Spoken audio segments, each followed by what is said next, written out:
Well, Northern Inyo Healthcare District and nurses represented by the American Federation of State, County, and Municipal Employees have arrived at a tentative agreement on the terms of their first union contract. Now, a press release from the AFSCME states that after 14 months of bargaining, both registered nurses and district administration are pleased to announce that they will each be recommending the agreement be approved. Now, this tentative agreement must now be ratified by nurses and the district board of directors before becoming final, said Dr. Kevin Flanagan, the chief executive officer of Northern Inyo Healthcare District. Quote, "I am pleased to see that after months of slow progress, both sides were able to quicken the pace of negotiations and that we now have an agreement that I can confidently present to the Northern Inyo Healthcare District Board of Directors," end quote. Now, Chris Hanley, a member of the RN negotiating committee, said, quote, "This agreement is a great step forward for nurses and for our patients, as we believe it will enable Northern Inyo Healthcare District to recruit and retain experienced caregivers for our community." Both sides made concessions and worked to reach an agreement that resolves all of our major concerns. We look forward to voting on our contract and moving forward with the district as one team with one goal: your health.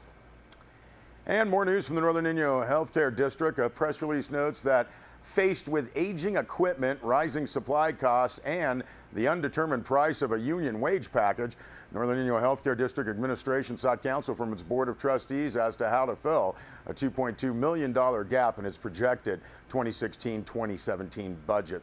Press release says, weighing their concerns about price increases against the reality of cost hikes in goods and services, the trustees eventually told CEO Flanagan to look at a 3% price increase first in 3 years. The board also urged the CEO to try and find any possible savings within the district's expenses. The trustees will finalize the budget during their regularly scheduled June 15th meeting. And another press release says a season of change has settled over Northern Inyo Healthcare District with switches in some leadership. This was also at last Wednesday's night Board of Trustees meeting. Chief Nursing Officer Kathy Decker, who served at Northern Inyo Healthcare District for almost 4 years, is leaving the facility as of May 20th. Tracy Aspel, who oversees 4 different nursing divisions, will serve as acting chief nursing officer. Aspel, the press release notes, is best known to the community for her years of service as the director of nursing for the Rural Health Clinic.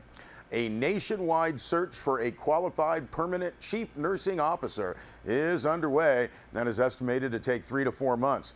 Decker, a traveling nurse executive, will return to her home in Nebraska before resuming her career at another healthcare facility. Also, Northern Inyo Healthcare District is welcoming Rachel Hosh, new director of rehabilitative services. She comes to Bishop from New Mexico. Also, Dr. Mark Robinson, the district's chief of staff, announced the election of Dr. Allison Robinson to the post of chief of surgery. Dr. Allison Robinson, as you may remember, is a retired U.S. Navy captain, double board certified in general surgery with specialization in colon and rectal surgery, and previously she served as a staff surgeon at the Naval Medical Center in San Diego.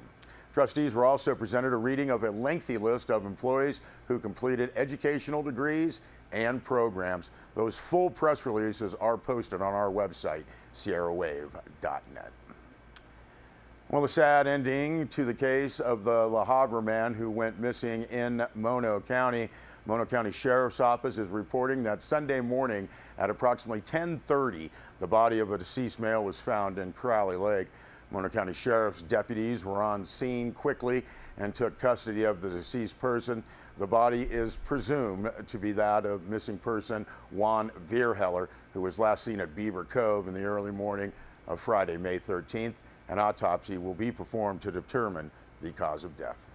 We'll be back with more news.